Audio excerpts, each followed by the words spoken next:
moja inayomilikiwa na ndugu Jaina Hatibu, mkazi wa Maungani, imeungua moto maeneo ya Magomeni kwa Najim, wilaya ya Mjini Unguja. Tukio hilo limetokea majira ya saa 6:30 mchana na kupelekea hasara ya kuungua chumba kimoja ndani ya nyumba hiyo, ambapo chanzo cha moto huo kinasadikiwa kuwa ni hitilafu ya umeme.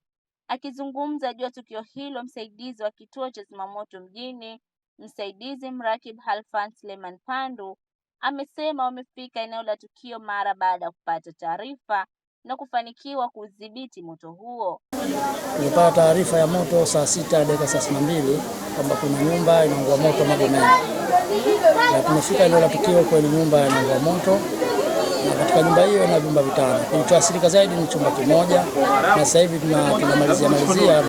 Aidha, msaidizi mrakibu Halfan amewataka wananchi kuitumia namba ya dharura ya zimamoto 114 ili kuweza kufika kwa wakati na kuweza kufanya kazi kwa ufanisi. Wito wetu labda wa zimamoto, kwanza tunapoona moto, kabla chukua hatua wao kuzima, basi wapige 114 kwanza, baadaye wazime na sisi tuko njiani. Naye mjumbe wa Sheha ndugu Makame Kilimbi amesema mara tu alipopata taarifa amefika eneo la tukio na kukipigia kikosi cha zimamoto kwa hatua zaidi. Baada ya kusikia tu habari ya moto, nikapiga mbio nikaja kwa matokeo. Baada ya kufika kwa matokeo nikajaribu kupiga simu 114, yani 114, na wahusika wafiki kwa mapema wakawahi kuzima moto. Na mashuhuda tukio hilo ndugu Muhammad Ali Mwinyi na Asma Isa wakielezea zaidi juu ya tukio hilo lilivyotokezea. Na tunawashukuru sana kwa faya kwa siku ya leo, wamefika kwa wakati mzuri, manake baada ya kuwapigia tu simu hata dakika 5 kuchukua faya wamefika.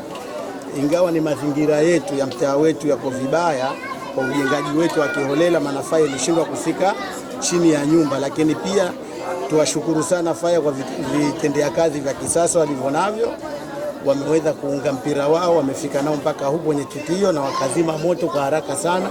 Tunakuja kwa ujenzi wetu huku ulivyo tofauti, kwa hata usafiri wa faya si rahisi kufika, na huu ujenzi wa holela ndio unaoathiri wengi.